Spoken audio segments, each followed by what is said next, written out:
précarité, salaire, carrière, harcèlement. L'égalité au travail est un objectif, pas encore une réalité.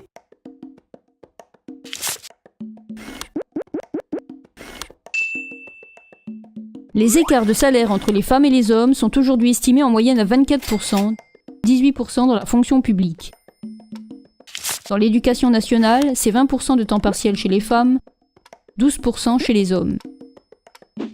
Dans le premier degré, l'écart de prime entre les femmes et les hommes est de 64,2%.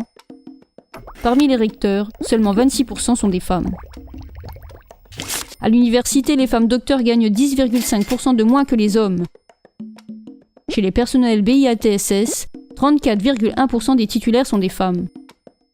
Parmi les professeurs d'université, seulement 25% sont des femmes. Dans la recherche, à l'INSERM, 67% des précaires sont des femmes. À l'INRA, l'indice moyen INM de rémunération est de 494 pour les femmes et de 522 pour les hommes. Au Crous, 88% des salariés à temps partiel sont des femmes. Malgré l'évolution des mentalités et des lois, il y a encore un long chemin à parcourir vers l'égalité femmes-hommes. Nous sommes dans une société où la domination de l'homme sur la femme reste encore la norme. Les phénomènes de comportement sexiste, de harcèlement sexuel, les agressions sexuelles, les viols sont avant tout des phénomènes de domination psychologique et physique. Ce sont des violences faites à la personne qui portent atteinte aux droits fondamentaux, à la dignité, à l'intégrité physique et psychique.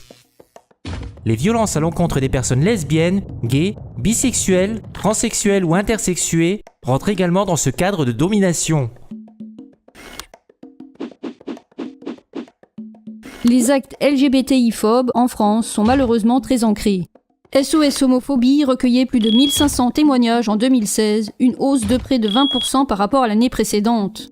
Les LGBTI-phobies au travail prennent différentes formes. Moquerie, injures, discrimination, rejet ou ignorance, mise à l'écart, harcèlement moral et physique, agression physique. Les auteurs d'actes LGBTI-phobes sur le lieu de travail sont à part égale les supérieurs hiérarchiques et les collègues. Pourtant, la loi est claire à ce sujet. Les discriminations, directes ou indirectes, liées au sexe, à l'orientation sexuelle ou à l'identité sexuelle sont prohibées en droit du travail. En votant pour la CGT, stoppons ces inégalités avec la mise en place par les CHSCT d'un dispositif d'égalité femmes-hommes qui permet aussi de lutter contre les discriminations, le harcèlement sexuel et la violence au travail. La CGT accompagne et soutient les victimes dans leur démarche.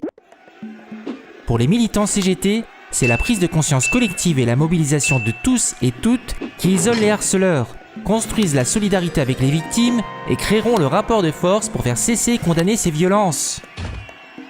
Le vote pour les comités techniques d'établissement ministériels détermine les moyens pour les syndicats et notamment leur représentativité.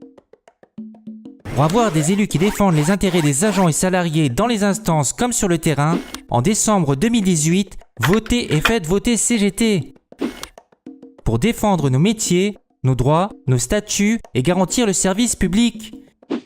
Et pour toute information, rendez-vous sur notre site internet ou contactez-nous par mail.